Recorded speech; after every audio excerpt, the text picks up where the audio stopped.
Peristiwa tragis menimpa pengemudi ojek online yang tewas setelah terlindas mobil taktis atau rantis milik Brimob saat kericuhan usai aksi demonstrasi di depan gedung DPR MPR Kamis 28 Agustus 2025 malam. Insiden itu terjadi di sekitar rumah susun Bendungan Hilir 2. Dalam rekaman yang beredar, rantis tampak melaju kencang di tengah kerumunan massa. Seorang pria berseragam ojol nampak terjatuh di tengah jalan. Bukannya berhenti dan mundur, namun kendaraan rantis tersebut justru menabrak ojol itu.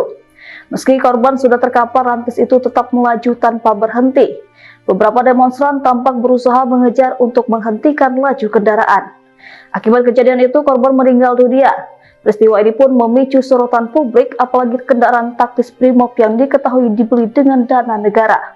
Dari penelusuran di laman resmi Lembaga Kebijakan Pengadaan Barang Jasa Pemerintah, tercatat Polri memiliki setidaknya 7 unit kendaraan taktis dengan harga fantastis.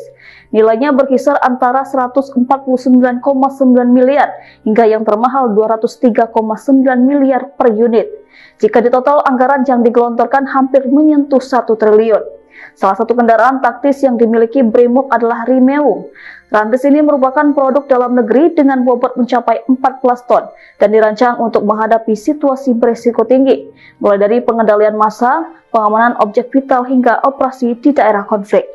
Dengan bobot belasan ton dan tenaga mesin yang besar, rantis Rimeum menjadi kendaraan yang berbahaya jika berada di jarak dekat dengan manusia.